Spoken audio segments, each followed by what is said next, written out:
ప్రస్తుతం మనలో చాలా మంది నిద్రలేమి సమస్యతో బాధపడుతున్నారు. ఎంతో మంది తమ నిద్రకు సంబంధించిన విషయంలో క్రమశిక్షణతో ఉండరనే విషయం తెలిసిందే.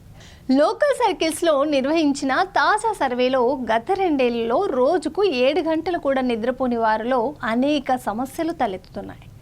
అలానే వారు ఎదుర్కొంటున్న ఇబ్బందులకు సంబంధించిన వివరాలను వెల్లడించింది. సర్వే ప్రకారం 61% మంది భారతీయులు గత 12 నెలల్లో స్థిరంగా రాత్రికి 6 గంటల కంటే తక్కువ నిద్రపోయారని ఉంది. 38% మంది రాత్రికి 4 నుండి 6 గంటల మధ్య నిద్రపోతున్నారు. జనాభాలో దాదాపు 23% మంది గరిష్టంగా 4 గంటలు మాత్రమే నిద్రపోతున్నారు. 50% మంది ప్రజలు రోజుకు 6 గంటల కంటే తక్కువ నిద్రపోతున్నారు.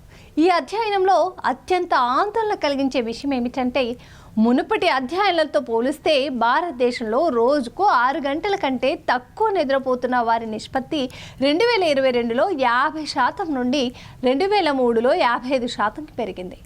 నిద్రలేమిని నివేదించే వ్యక్తుల సంఖ్య అంచనా వేయబడిందని పరిశోధనలు చెబుతున్నాయి. మానసిక శారీరక సమస్యల వల్ల నిద్ర సమస్యలు తలెత్తుతున్నాయి. 72% మంది నిద్రిస్తున్నప్పుడు కనీసం ఒక్కసారైనా టాయిలెట్ కోసం మేల్కుంటున్నారని తెలిపింది. దాదాపు కోవిడ్-19 మహమ్మారి సమయంలో నిద్రించే వారి సమయం తగ్గిందని 26% మంది చెప్పారు.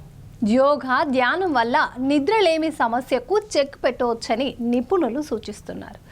ఏదేమైనా కూడా మనిషికి తక్కువలో తక్కువ 7 గంటల నిద్ర ఉంటేనే మంచిదని వారు చెబుతున్నారు.